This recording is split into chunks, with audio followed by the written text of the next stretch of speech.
That's not good. Yeah, so It's time. I'm just saying, anyway, Yeah, so maybe. I can't, We'll see. okay. Oh, I guess it would not hurt for me to turn this on. Yeah, you're on. Okay. It's easy to see from the side. Good afternoon, and welcome to the North County Regional Fire Authority Commission meeting for March 26, 2025. Would you please call the roll? Commissioner Cade. Here. Commissioner Johnson. Here. I have a noted absence for Commissioner Kelly excused. Commissioner Oakes. Here. Commissioner Early. Here? Commissioner Schreiber.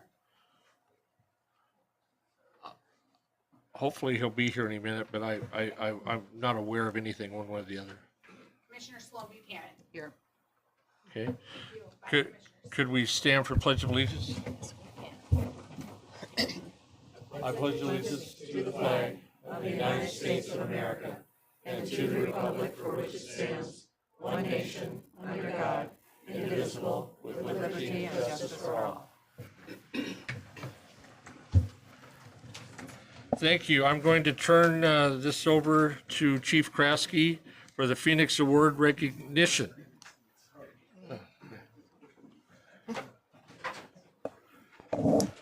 Thank you, Commissioner Johnson and Commission. Good afternoon. One of those nice opportunities today that we get to recognize the crews for a job well done. This event took place a little over a year ago. It was in January of 2024 at the Kayak Point, kind of Station 97's first due area. On January 14th, crews were dispatched for a fire residential. Arrived to find smoke coming from the eaves of this residence. Captain Westerman was the first in. Raise your hand, McCoy. Was the first in captain on engine 97. He did a face-to-face with the homeowner, Yohani. I'm going to invite up here in just a sec. Did a face-to-face, kind of heard what was going on, a fire in the bathroom of this residence, got the information, started assigning crews to different tasks, and the crews started to go to work. A few moments later, Captain Westerman passes Yohani again and just visually realizes something doesn't look right here from what I saw a few minutes ago. So he assigns one of his crew members to just kind of do an EMS evaluation on him. Captain Westerman and crew continue on with their efforts to suppress the fire, and then he hears over the radio that CPR has begun in the yard. So very unusual call with a great outcome. So efforts focus from suppressing the fire to dealing with this EMS issue that's occurring in the front yard. Calls upgraded to a MEDX, crews, paramedic Terwilliger, who's here somewhere, so many people in the room. There he is. So it was paramedic Terwilliger's patient and Spencer Free, another one of our paramedics. Is Spencer here today? No. Okay. They ended up getting what we call ROSC, or return to spontaneous circulation. Patient's transported to Providence and has a full recovery. So Yohani and his family came, came a few weeks ago to thank the crew and just meet them, and we invited him to come today just to be recognized in front of the commission, and then we have some of the Phoenix Award coins that we're going to give to the crew members. So Yohani, would you like to say a few words? Come on up. My name is Yohani Alfai, and we're here with my family. Some of them are on vacation, so it's just my wife and I are here today.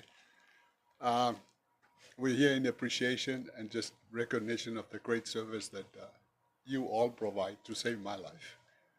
Because I saw a fireman, and that was the last I saw him, and I told him I can't breathe. I didn't wake up till the next day at the hospital. So I basically died till the next day. And I cannot say enough about what all of you do over here. Everyone that's attached to it. I was always kind of cavalier about it, but then I have a personal experience with death and life again. Thank you very much for the work you did. Thank you.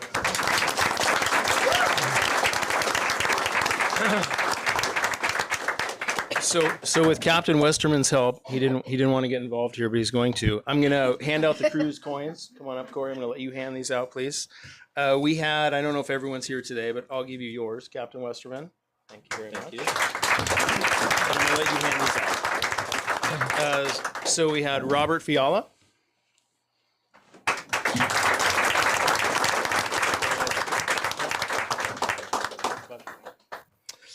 Michael Mejia.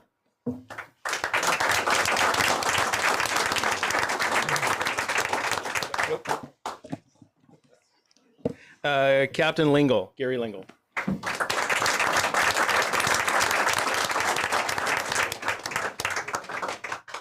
Craig Munson. Is Craig with us today? Okay. We'll get the coin to him. Jeff Walsh, firefighter Jeff Walsh.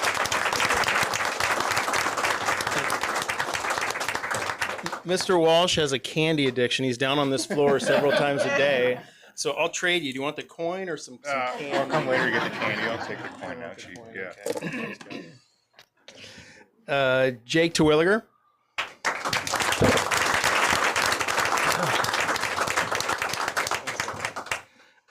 Paramedic Spencer Free is not with us today.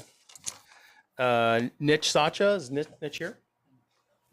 Lucas Bay.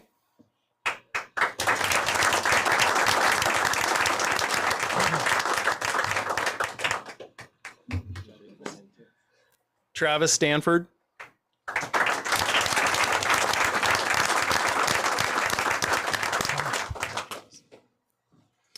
Steve Daggett. Is Steven here today? We will get him his coin. And Tim Davies, one of our part-time members who was on 847 that day.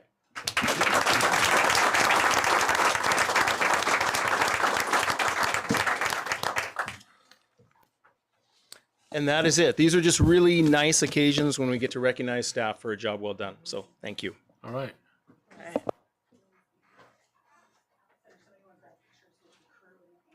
Sure. Yeah, absolutely. We'd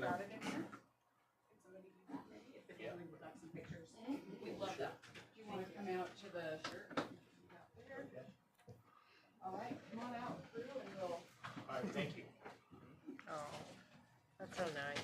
All right. Great job. Yep, Great job. Great outcome. the good stuff. Yeah, we'll clap.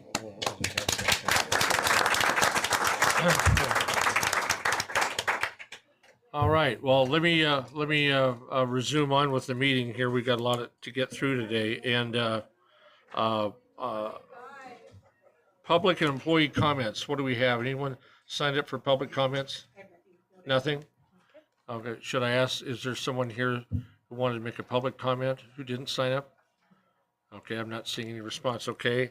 And IAFF Local 3438 report.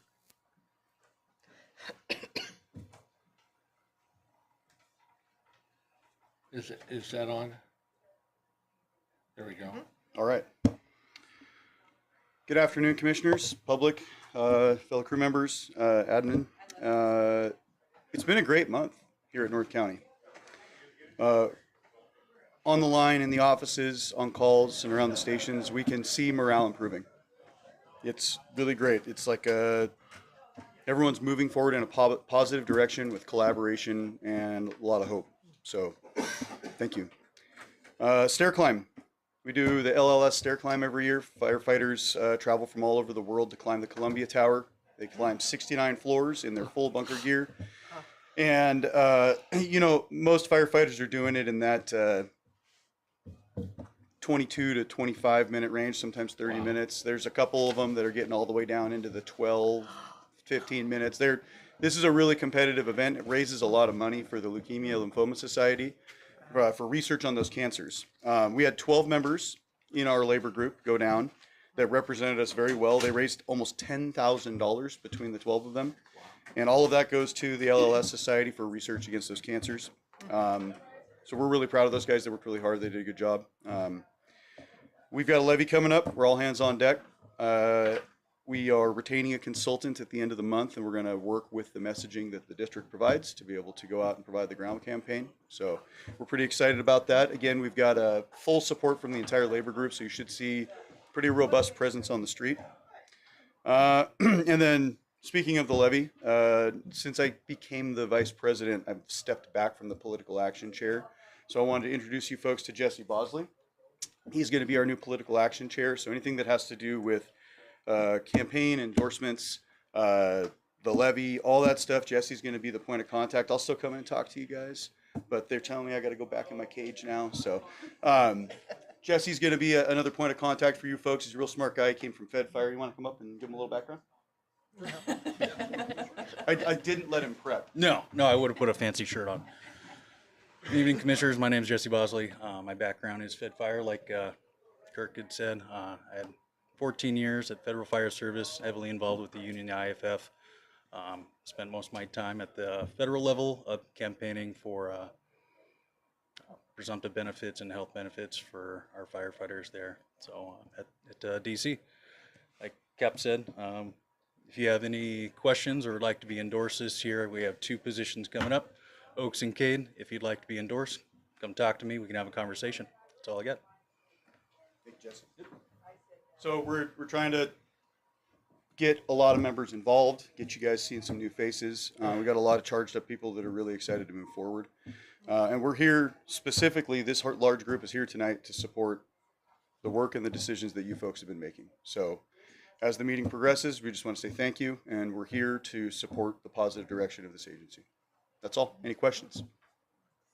Thank you. Thank you very much. Thank you. All right, I need a motion for the approval of the agenda. So moved. Second. Okay. All in favor? Aye. Aye. Opposed? Okay, thank you. I need a motion for the approval of the consent agenda. So moved. Second.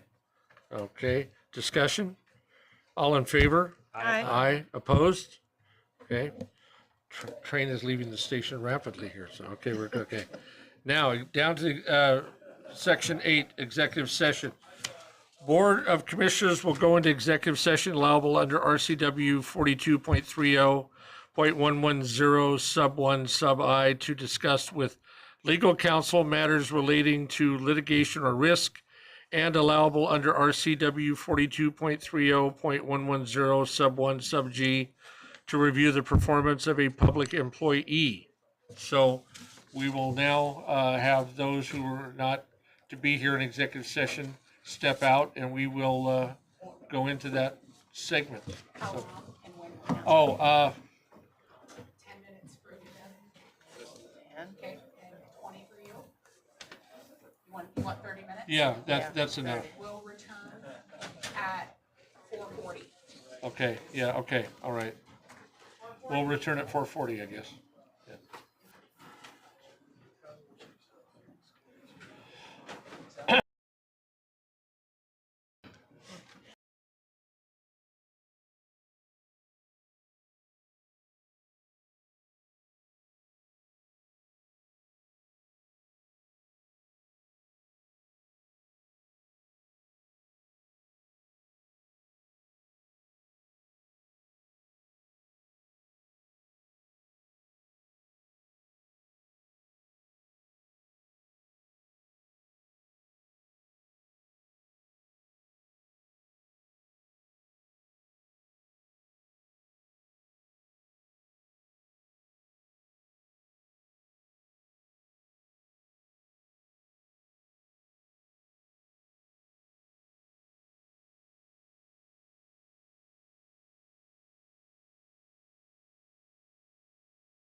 Okay, I've got job description Then appointment, and then appointment and then and then contract. right, okay.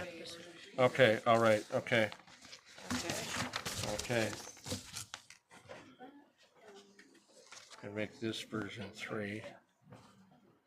Okay. We're good. Okay. Yes, just a sec. I'm moving papers to get to get to those 'em in directions. order. Yes. Yeah. Okay.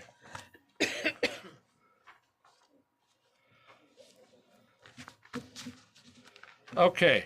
Okay. We're coming out. We're out of executive session now. Thank you, everybody. Thank you, everybody's patience. And I am ready to hear a motion from the board to approve the proposed job description for fire chief effective March 26, 2025. So moved. Second? Okay, discussion. We're gonna have a roll call vote on this. Okay, Commissioner Cade, yes. Commissioner Johnson, Yes, Commissioner Kelly is excused absence, Commissioner Oakes, Yes. Commissioner Ertley, Yes. Commissioner Schreiber, No. Commissioner Sloan Buchanan. Yes. Thank you, motion passes. okay, thank you very much. The, okay, now I will entertain a motion to appoint Dave Kraske as Fire Chief of North County Regional Fire Authority effective April 1, 2025. So moved. Also move. Oh, okay, Marilyn for second, to. okay. Discussion? Discussion? No. The chair will be voting no for the stated reason that I've been all along that I did not like the lack of a search and selection process involved in this. So I'm just trying to be consistent. So, okay, then we'll go ahead and call the roll. Commissioner Cade, Yes. Commissioner Johnson, No. thank you. Commissioner Oakes, Yes. Commissioner Ertley, Yes. Commissioner Schreiber, No. Commissioner Sloan Buchanan. Yes. Okay. Thank you, motion Okay, passes. motion passes, majority. Okay, thank you very much.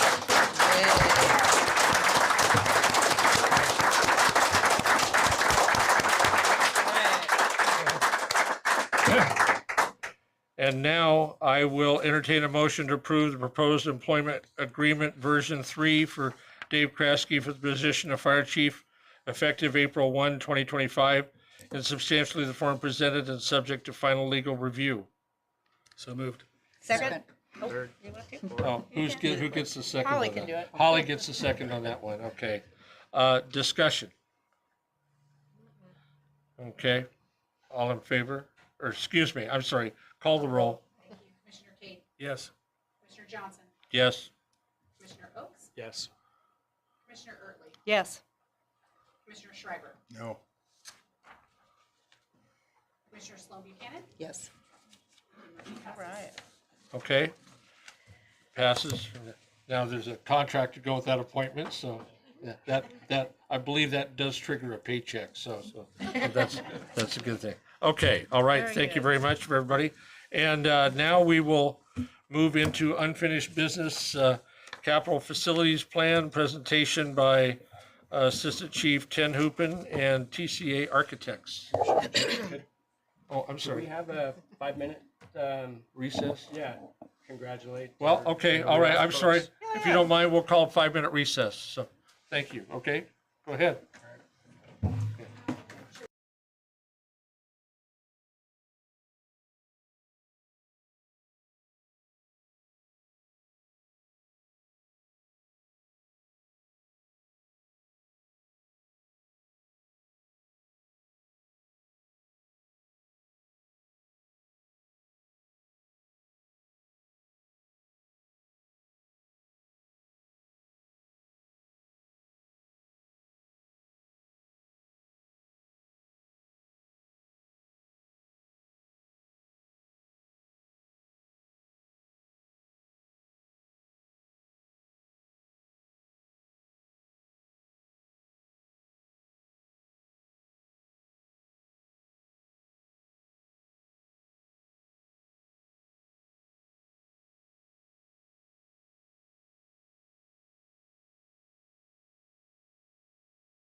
Yeah, that was a good, that actually was a good Yeah. idea. Oh, for the, For the recess. Thank you. We coming back up here right at 5?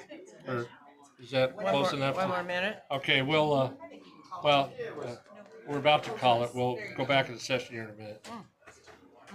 These are looking really good. Are you good back there? Yeah, okay. Okay. As soon as that says 1700, you can start, Doug.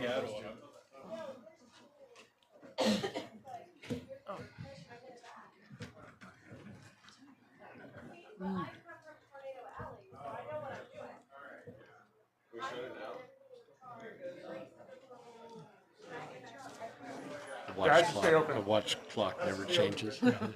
Okay, there we go. Okay, we're back in session from recess, and thank you for everyone's time. Go ahead, Chief Tenhuber. Thank you, Commissioner. So today we have a briefing on our capital facilities plan that we contracted with TCA Architecture for. We have Brian Harris and Sarah Ellie from TCA here to give the briefing. So to recap, we signed the contract with TCA back in September, and we had our initial kickoff meeting the first week of October. And on November 26th, we did a full walkthrough of all 7 fire stations in the training center. TCA had engineers that were mechanical, structural, and electrical all on site, and we spent a full day looking through all the facilities very intently. So the focus on this capital facilities plan is on our structures and did not include our apparatus as part of the study, even though a lot of our apparatus will fall under capital assets. You saw in the draft plan that was in your read-ahead materials that each station was evaluated along a series of topical areas and given essentially a report card with a score in each of those areas. TCA's briefing today will provide an overview that goes over the contents of those graded areas and will speak to some of the more near-term requirements that we need to address. Part of this plan includes a costing component where TCA used a professional cost estimator to provide an estimate of what the recommendations are, whether it's a tear down or a rebuild or actual doing some renovation. And the cost estimate that you'll see applies an escalatory factor. So in other words, that if we can't do everything at once, so if we're not going to do something till 3 years from now, the cost estimate reflects what we think it will cost 3 years from now, and those dollars by today's dollars. So the purpose of this briefing is to provide you a draft of the plan to see if that meets your expectation of the final product, provide an opportunity to ask questions, and to take any of your feedback from today's session, from your questions, to create the final product. So without further ado, I'll turn it over to our TCA architecture team of Brian and Sarah. Thank you. Control the clicker since you have that. So good afternoon, members of the board, staff. We really appreciate the time and effort that your staff has pushed into this, both crews, chiefs, and so on. It's been a very in-depth process. I wanted to give you just a little bit of history about TCA. We specialize in fire facility design. We have for since 1960. We do this both locally, nationally. We've been involved in well over 350 plus facilities. Some recent like projects, capital facility type projects, was City of Spokane. We evaluated all their facilities, South County Fire. We just finished a large study for Aurora, Colorado, working up in Alaska, West Pierce. And all of these have kind of a common thread to them, just relative to analyzing things from a physical perspective as well as an operational perspective. So I'm just going to run through an agenda quick. Essentially, we'll talk about project goals, what these assessments look like and how we approach those, and essentially the methodology. We talked about the report card. We'll go through that. And then finally, schedule recommendations, an overview of estimates, and then really next steps for this.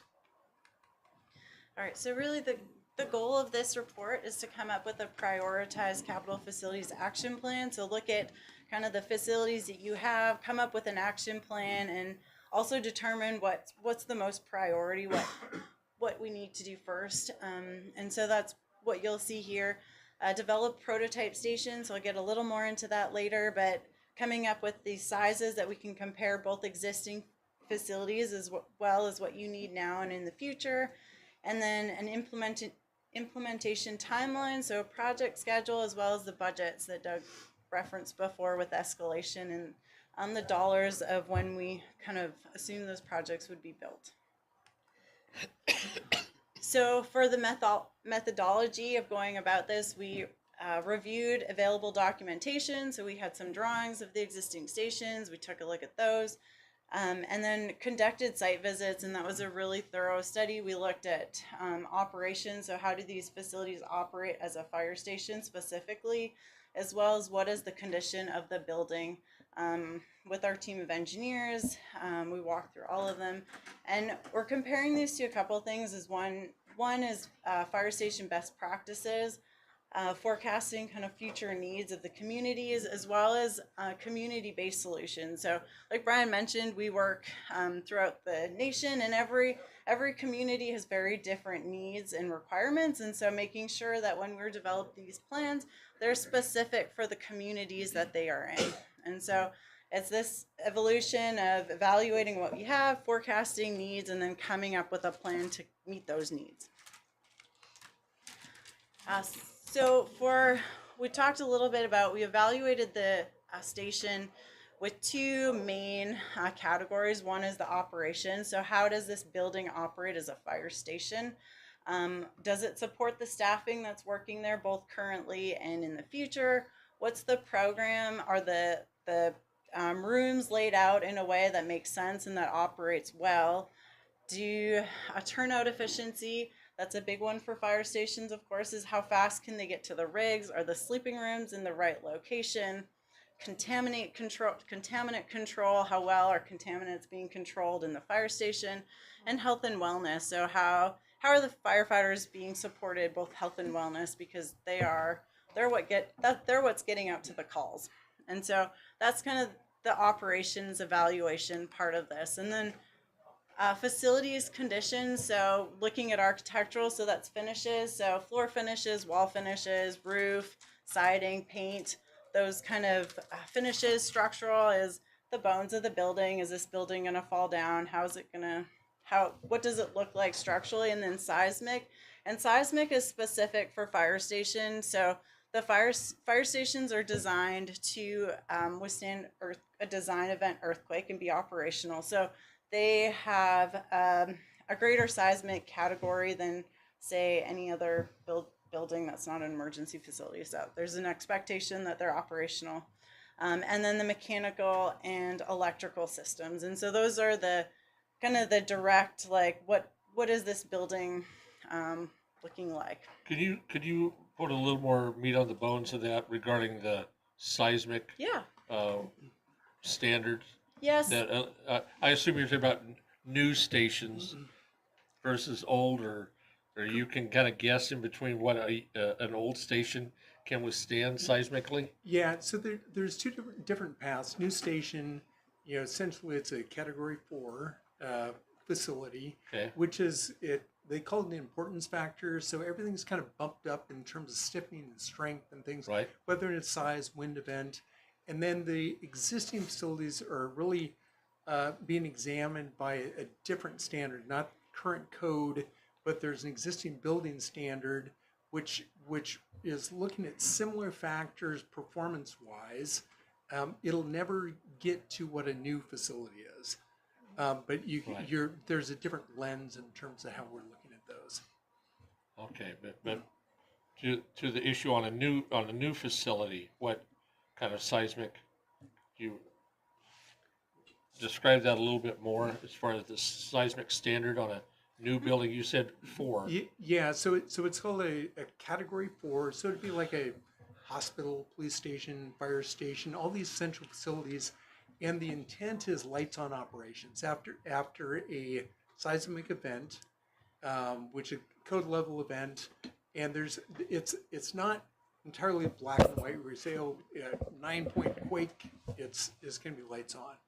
But it's going to be, 7, 8, in that Yeah. range. But the intent is Yeah. lights on operation. It's not, and other typical buildings, they're designed so they're not going to fall down, but they're not going to be occupiable. Yeah. So there's different things that are supported by that, and it's everything from generators, equipment, how's the seismic connections for that equipment in these new facilities, down to lateral forces.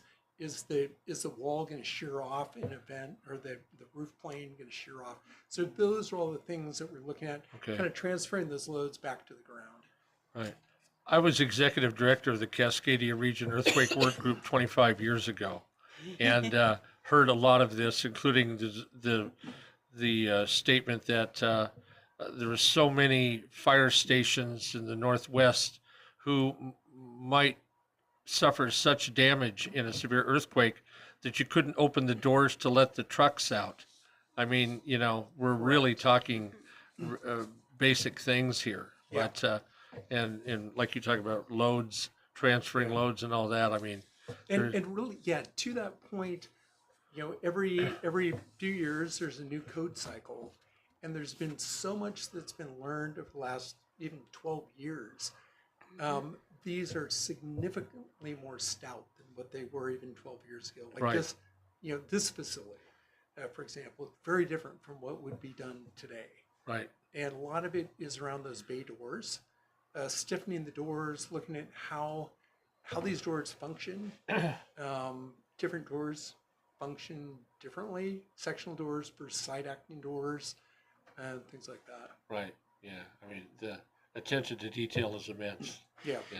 And That's right.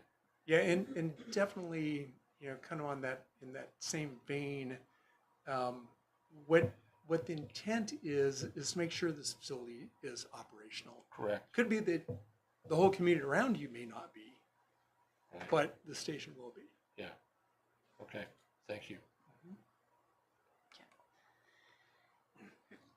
All right, so part of how we scored it, we came up with the facilities scorecard. And so this is just a way to score the different categories of each different grading criteria. And so one is hazardous, that means address immediately, immediate danger, poor, severe operational deficiencies, address in the short term, fair. There's challenges with the station, but it's still workable, address within the mid to long term, and then good, it doesn't need anything. So there's, part of this is we came up with, there's basically 2 recommending replacement, 2 with heavy renovation, and then 3 with light renovation and training facility. And I'll go a little more into detail, but this is just kind of an overall to show you what kind of the grading criteria is when you see it. So this is all the stations, and we came up with a grading criteria. So you see for every station, we're looking at staffing, programming, space adjacency, and we're rating each category in the operations as well as the conditions assessment. So, and then there's a median score. So I've highlighted that in the red square here. So you kind of see the median score for those stations. And some of these stations, so you'll see their, which one is it? Operations, they're not great, but as a station, conditions assessment are fine. And so there's a different way. So you can see there's very different grading criteria. So which number is it again? 90 now. So anyways, you'll see we're looking at it in multiple categories. And part of the influence of that is over the last 15 years, a lot of thought has been put into health and wellness, firefighter safety, turnout efficiency. So when you look at, say, the operational assessment, you may have a facility that may not be that old, but they're still suffering because at the time of the design, whether or not the designer wasn't aware of those standards or they're pushed into those, That's why it kind of shifts that around a little bit, and they may get a lower score as a result. And prototypes and facility sizing. So we'll go into this in more detail, but talking about programming. So we worked to come up with a program for each facility, and we came up with 3 prototypes. And those are based on the crew size, apparatus, number of apparatus in each station, and then future growth. And so then we came up with 3 prototypes in facility sizing. So one's a headquarters station, and you can see kind of the overview, 2 stories, 5 bays, 6 sleeping rooms, 15 offices, and that comes up with a square footage, and that's what we're using to compare both current needs, future needs, and create the estimate. So we have the headquarters, and then prototype A, which is 6 sleeping rooms, so for a crew of 6, and then prototype B for 8, a crew of 8. So this is just in detail of the programming to the level of detail that we went to. So this is an example. This is the headquarters. So we broke it up into different categories of spaces. So there's a public area. I'm looking at different sizes of rooms that would be in part of that. So bathrooms, training rooms, the administration area, so different offices to different square footages of offices, crew area, so that's supporting the crew. So if said crew of 6, it's or 6, there's 6 sleeping rooms, there's a kitchen table for 6 people, and so all of these are adjusted square footage wise for each different prototype.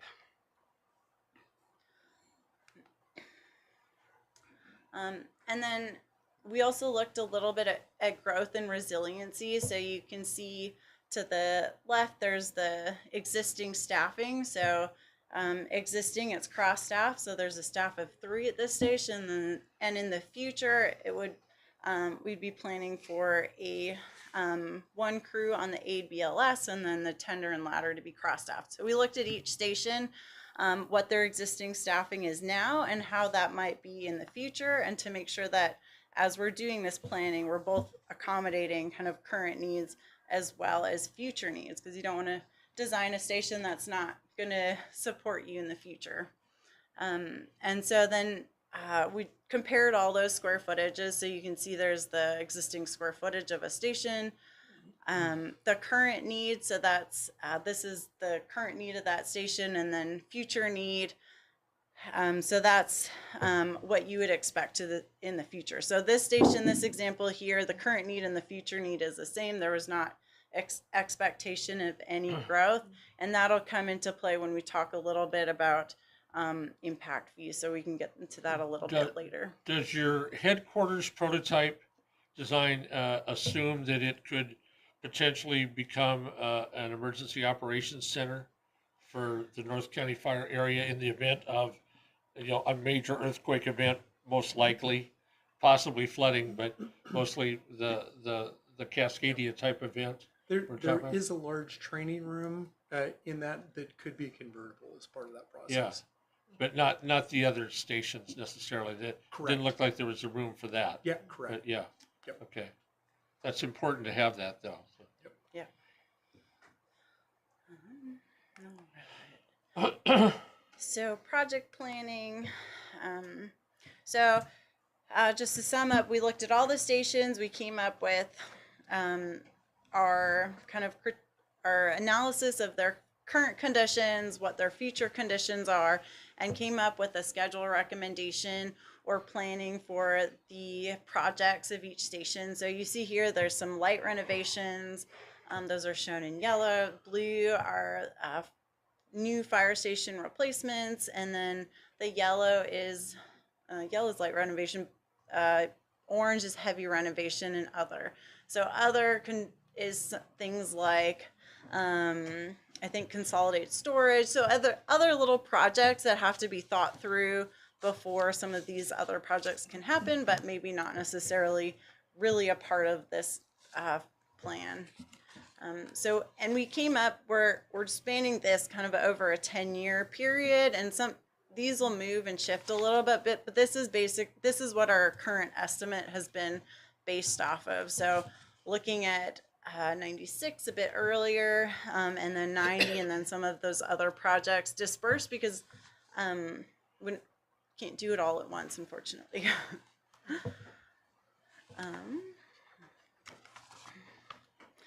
So talking a little bit about estimates. So the estimates include hard costs, soft costs, and escalation. And so hard costs are the direct construction costs. So that's what the contractor is gonna charge to build the building. Soft costs are everything else that goes into that. So that's the design, consultants, permitting, contingencies, builder's risk policy, tax, furniture, equipment, fees, moving, planning. So it's all the other costs that kind of are somewhat invisible, but are a big part of what you need to know when you're budgeting. And then escalation, and so that's just costs go up over time. And we'll kind of go through that a little bit.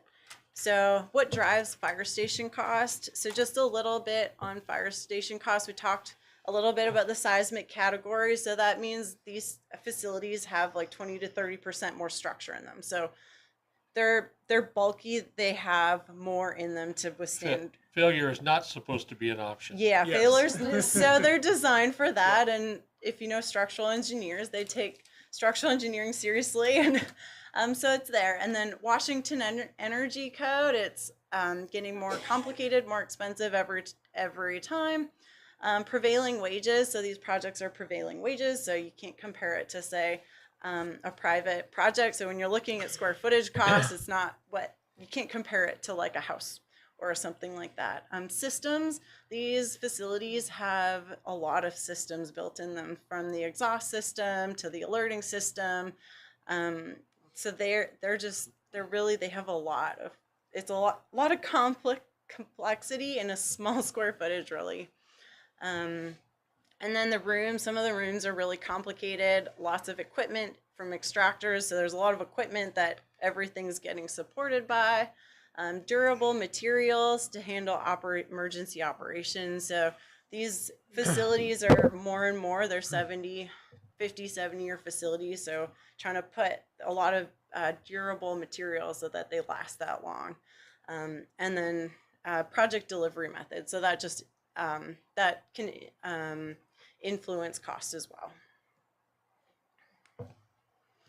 So escalation, so our estimates are based, the project estimates are based on today's dollars and applied an escalation factor to them depending on when in the schedule that project is placed. And so what drives escalation, there's labor, material inflation, building code changes like we've discussed. So energy code is going up, building codes are continually changing, supply chain disruptions and market demand. So market's always kind of changing, it's flexing up and down. So escalation is kind of, it's taking in those factors. Let's see. So this is just a project cost chart, and I just highlighting the headquarters station here. So you can see in today's dollars, the estimate has it at 28 million, and in 3 years with an escalation factor, that's already adding 4.2 million. So that's kind of how this escalation, it's a real thing to think about. And just to step back, the estimators that we use, they've estimated hundreds of fire facilities. They're very fire focused. And in terms of quality, these are not pre-engineered buildings, and they're not Taj Mahals. These are like the Chevy level facilities that You're being dating costed. yourself with that reference. I know. Okay, maybe I understood the it, but Tesla level facility. No, better stay away from that too. So, Yeah. Interesting. So they're like we talked about, community focused. We're not bringing Bellevue or Seattle costs to this area. Right.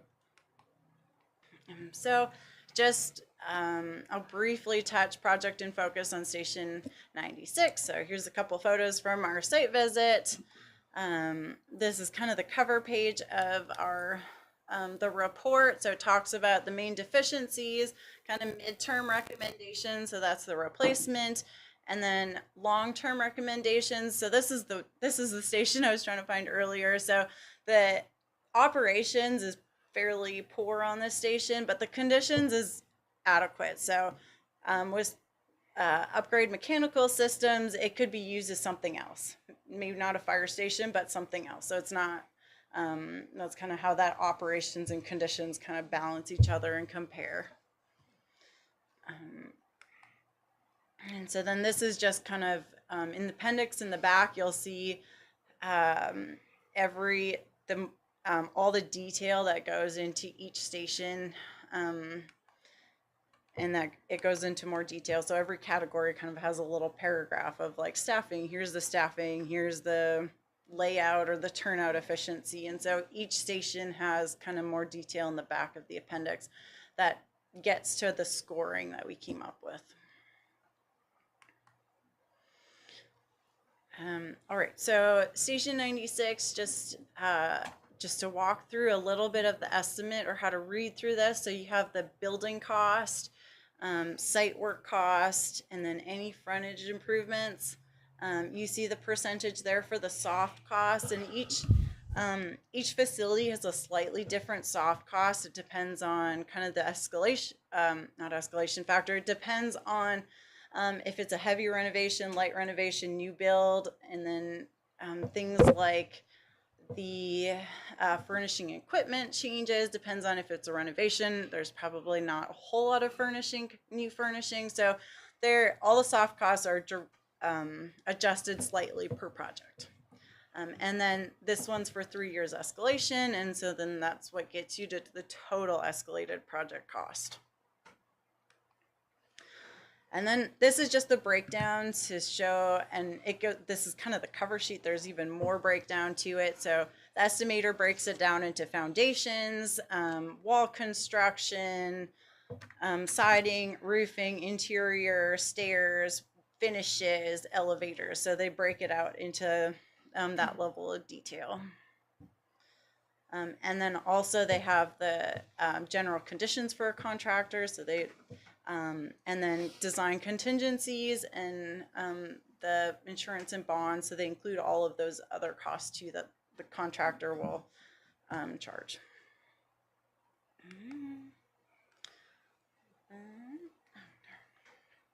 Oh man, I missed my slide. Darn. Oh no, I went too far. So the one slide I'm missing apparently is impact fee study. So part of the next steps is figuring out the funding and the design process for these facilities. And one of those things that we've been talking about is impact fee. And so impact fee can be,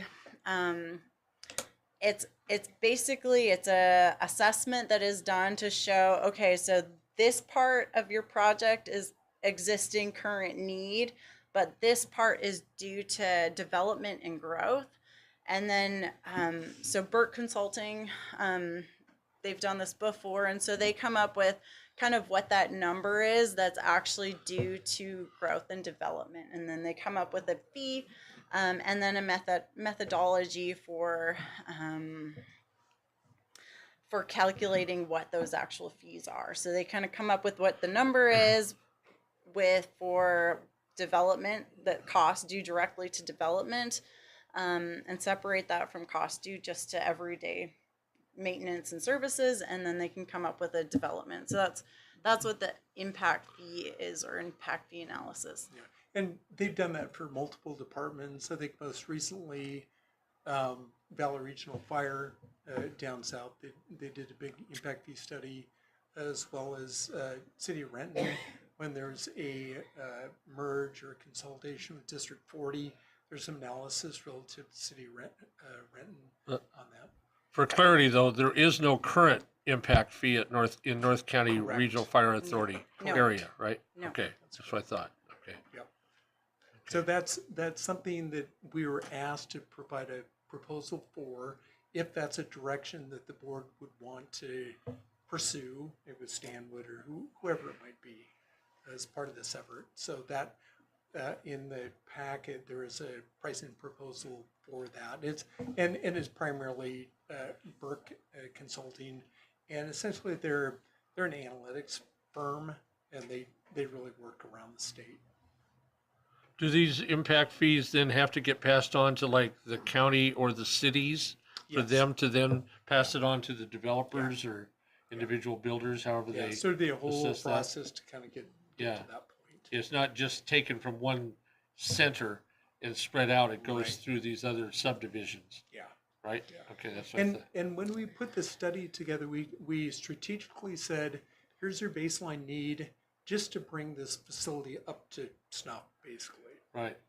And that's the current condition. So it's set up when or if Burke does this, they would say, here's your current snapshot, and based on growth, those future conditions, that's where we're targeting. And it could be everything. Sarah had mentioned apparatus, sleeping rooms, additional bay, some of Crew. those types of staffing. Right. But the impact fees are supposed to address the future Correct. increases. Yep, and it in can't need. be retroactive. Yeah, like, right, we gotta right, fix right. our It's facilities. not You can't do operation, that. not current operations, right? Correct. Yeah. Right. Yeah, okay. Other questions? Questions? Excellent, Yeah. excellent presentation. Thank you very much. Great. We'll probably be seeing a lot of you in the upcoming years. I just have this certain feel about it by the way you presented it, so thank you. All right. Thank you. Appreciate it. Thank you. Thank you. Chief Tenhoop, anything to add? No, sir. I can talk more on fire impact fees at another time. Exactly, right. Yeah. Not on what those are. Thank you very much. Okay. All right, now we'll get into February 2025 financial report by Finance Director Crum. And there he is. All right. Good afternoon, Randy Crum, Finance Director. You should have in your packet and before you your February financial summary. We get that pulled up here on the screen.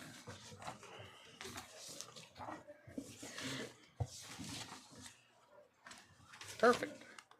And we'll skip to all our cash investments. So you see at the end of February, all in, we have about $11.7 million, down about 1.2 from the previous month. That's usually about our spend, about 1.2, 1.5 a month in payables and payroll expenses. Next page, you can just see the graph where we peaked with October's property taxes. Now we're coming on down, and then next month's one of my favorite months, April, when we start to see the property tax come back in and fill back up our purses here. Next page, you'll just see a summary. We're 2/12 or 1/6 of the way through the year, or about 17%. Obviously, our current revenues are going to be lagging because we don't have any property taxes in there yet. We've only collected 2% of those so far, but other taxes, we're doing quite well. Some of our excise tax and timber tax have come in very strong already. We're at 50%. Fees and charges, we're ahead of schedule. We're at 26%. All considering revenues are right on track or even above where we anticipate. Total current expenses, we're about 15%. So that's a percent or two below just a baseline trend spending. A few of them are a little bit over. We've had obviously a lot of contractual, legal type expenses. So, and facilities, we've had a little bit more repair and vehicle maintenance in this first quarter than probably anticipated, but still overall we're at 15%. So we're right on track where we thought we'd be. A little more information on our GMT and transport revenue, which is our second largest source of revenue after property taxes. GMT, you can see there almost identical collections of GMT funds in February as we had in January. So we're off to a good start. If this trend continued, we'd be about $226,000 at the end of the year over budget. Our just straight transport revenues, however, did slow down a little bit by almost $30,000 from January. If that trend continued, we'd be a little bit under, about $30,000 currently what we have budgeted. So, but we'll just continue to keep an eye on those. And then just real quick, our wages and overtime analysis. You can see we're trending under budget so far for wages, and a lot of that has to do with CBA negotiations, and obviously the budget was built on some assumptions that we'd have a new CBA and increased cost of total compensation for all staff, and so that since that hasn't come through yet, obviously we're still in negotiations. So you'll see that red line creep up and jump up if once we do a total catch-up payment for everybody. So that will catch up and be at budget hopefully and not over. Overtime, obviously we always start the year slow. Not a lot of people taking time off this time of year as they will in the summer with their families. So we're under budget currently for that. So that's what's going on with the overtime and wages. We still are working on our annual report. Got to get started on that for the state auditor's office due May 30th. Still working on some billing and true ups for the academy and payroll projects that we're working through. So we're staying busy. Any questions, concerns? Maybe for a month or two from now, I don't want to make this sound urgent or anything like that, but could you give us down the road here a report on, I want to say, major receivables that we're waiting to receive money on? I mean, I'm talking like more than $10,000. I mean, there might be a lot of stuff that varies, and I don't know if that's the right cut. Maybe it should be amounts over 30,000 or something. I don't want a long list, but I mean, I would just like to have an idea of if there are a lot of receivables we are waiting for. Yeah, no, and if really. not, that's fine. No. That's good. In fact. We do have some ILA payments coming from a couple of our neighboring districts, but we've just been finalizing those invoices and be getting those out soon. Okay. For 25 and Okay. the other All two right. districts Okay. we have contracts with. I'm just saying, just But, keep us appraised. yeah. That's all. But yeah, no, we typically don't have a lot of invoices we send out Yeah. as well, so Okay. we're not usually waiting for money. All right. Okay. So, but yeah, I can That's a good look thing. into that a little Okay. further and Yeah. bring Yeah. back Like I anything said, that needs just to be included, addressed. So. like I said, a few months from now. Okay. If there's nothing of substance outstanding, then that's fine too. That's even better. Okay. Yeah. Okay. Sounds good. Thank All you. right. Thanks, Randy. Okay, great. Thank you very much. And the next thing on new business would be for Chief Kraske to talk about resolution 04092025-01 levy lid lift resolution. This would be a first reading, no action afterwards. So Very good. Thank you, Commissioner Johnson. Commission, I'll probably utilize Randy a little bit for this also. So before you tonight is the first reading for the commission to adopt the resolution for us to do our fire levy lid lift in August. excuse, I'm sorry. Can that go off the screen? There. Okay. Sorry. So we have two options at this. We can do a 1-year levy lid lift or a 6-year levy lid lift. We're expiring of a 6-year levy lid lift. So our financial modeling that Randy just presented to you and that we see regularly is all built off of a 6-year model. Right. So the recommendation is to move forward with in August and the August election with another 6-year levy lid lift. Randy, do you want to add anything into that? Yeah, as Chief said, you know, the 2025 budget was built on the assumption of a 6-year positive passing. Even our CBA negotiations are tied to what we can afford and the lid lift passing. Right. So it really affects all our operations and kind of our how we exist over the next 6 years. And we have two levies that we have to renew, the fire levy and the EMS levy. So we try and stagger those out a few years apart from each other so they're not we don't get voter fatigue where they're like, I just voted for something last year. So if we did a 1 year, we'd run into a problem where the renewal of the fire levy, if we did a 1 year, and the EMS levy would coincide very close together. Not good. Okay. Happy to answer any questions. I just want my main question actually to both of you, but probably mostly to Randy, is that at the next meeting when we bring this up, were you were you gonna have, I missed the last meeting and maybe you did it at that one, but, you were gonna just have some basic information about how the average taxpayer property owner was gonna be affected by, the 6-year levy lid lift? Yeah, As far as assessment amounts, what it Yeah, would we calculated translate all that. We haven't into? shared it previously, but Yeah. just off the top of my head, I know a $500,000 home will be about $10 a month. 600,000 would be about $12.50. If you have like a $700,000 home next year, Yeah. it'd be about $15 a month. That's the kind of information I just wanted, like I said, to bring out to the meeting in digestible bites so that Sure. people could understand what does all this fancy talk mean in reality for what services they need to fund for their And it own welfare. would only be about an 18% rise of the rate. We're about $1.32 now. Even with the lid lift, because of the dynamics of home values going so far up, we couldn't stay at $1.50. I understand what you're talking about, but a lot of it can sound inside baseball to other people.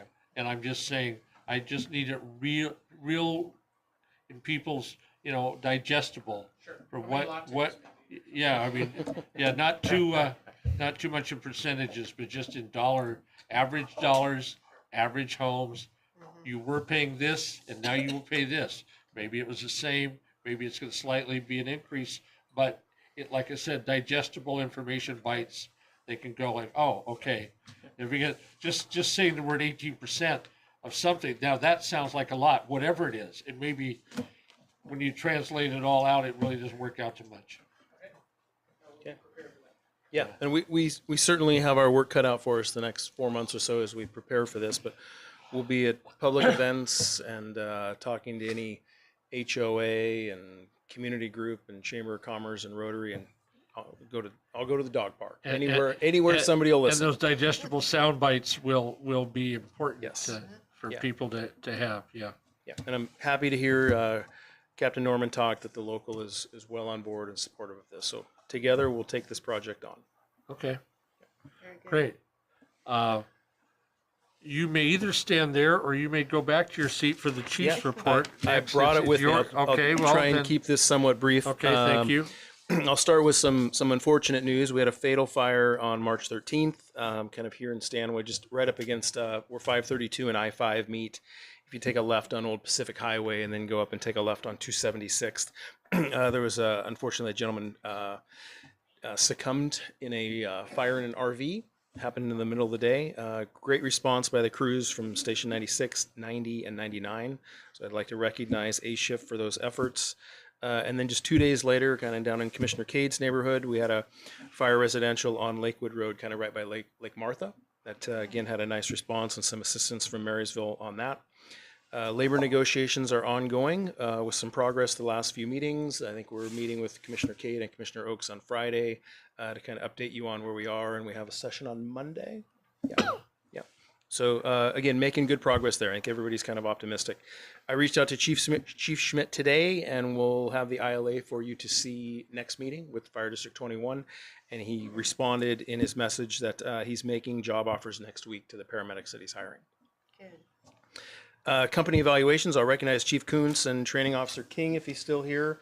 They've been doing a great job. Quarterly, Chief Kuntz coordinates and evaluated scenarios with the crews with A, B, and C shift. And I went up and watched B shift on Friday at the training center. They did kind of a mid-rise scenario. Mid-rise meaning it's an elevated multi-story structure. Involved like a forcible entry scenario and a search component while there was fire inside the structure. And it was really kind of fun and interesting for me to go watch, and crews did a really good job. So thank you, Greg. Thanks to Carrie, we've got just one day, like kind of 9 to 3 retreat planned on April 14th. We're going to use it's nice for us to kind of get out of the building. Sometimes we have a lot of distractions inside the building. And when we use this room all day, it kind of eliminates the staff lunchroom, so to speak, and accessing kitchen and food and things that are needed.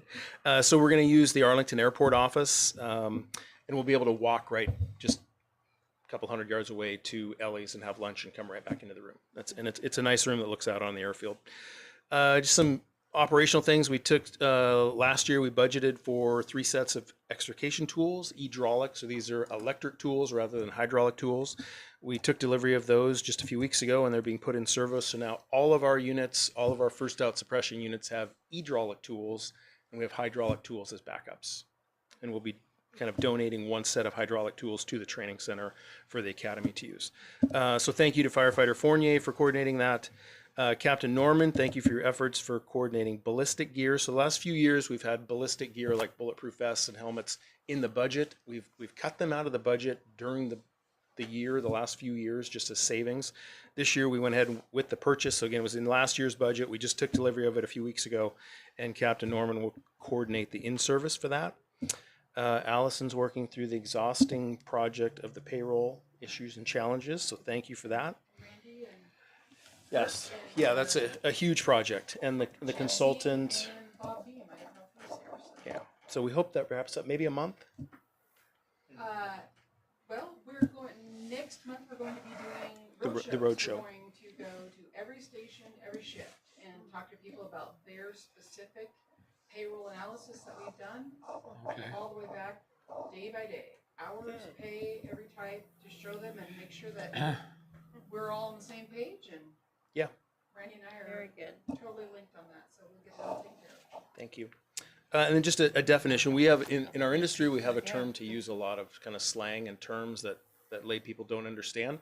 So when Captain Norman was talking, he used the term Fed fire a lot, and a lot of you may not know what that is. So Fed fire is federal fire. It's the United States government's fire that protects the federal military bases. So in our area, like NAS Woodby, Naval Station Everett, Naval Station Kitsap, and Bangor, they all have federal firefighters that are employed by the federal government that work. So we employ 3 of them that we recruited from NAS Woodby. Jesse Bosley here tonight, Travis Stanford, and Ben Fixie all work for us and came in that group a few years ago when we hired the 15 lateral members that we went out for. So they're great additions to us, but I just wanted to define what Fed fire was, or federal fire. And in closing, I don't have any details, but I just had some texting going on with Nitch Saka, who coordinates all of our deployment efforts when we mobilize, so a state mobilization. There's something occurring right now for weather related. So Chief Kuntz and I just talked earlier today, specifically for us right here, we don't expect much tonight, but they certainly must somewhere because they're mobilizing resources to move. So, I was going to say thunderstorms with heavy hail in some areas. yeah, so we've been asked what can we provide as far as assets and manpower. Yeah, so don't have any other further information on that. So, happy to answer any questions. Hey, Chief, that fatal fire, how are the crews? Good. Good. We reached out. Peer support engaged right away, right after the call, and it was good. It was an unfortunate incident. Crews did a great job. The homeowner, it was an RV that was on someone's property. They kind of rented the spot or whatnot. The homeowner that lived in the residence was there, interacted with the crew upon arrival. We had to force entry into a shop that the RV was up against to make sure that the fire hadn't spread into the shop. And there was a little confusion on why we were forcing entry into a shop, but in the end, he was appreciative and understood what the efforts of the crews did. And yeah, we had peer support engaged right away. Interesting. Any other questions for the chief? No. Okay, thank you. Okay, thank you. Thank you. Okay, move on to board discussion, commissioner comments. Any? We're not to the good of the order yet, but nevertheless, they sort of overlap here. So, any commissioner comments? It's cold in here. Really cold. Okay. Anything? Okay. I don't. Okay. Okay. Anything for the good of the order? I'm getting ready to point to Commissioner Cade for a motion to. Uh-oh. You gonna say it? I'll make a motion to adjourn. Oh, okay. All right. All in favor? Aye. Thank you. Bye-bye. Thank you, everybody. Thanks for coming. thank you. Okay. Bye-bye. I know.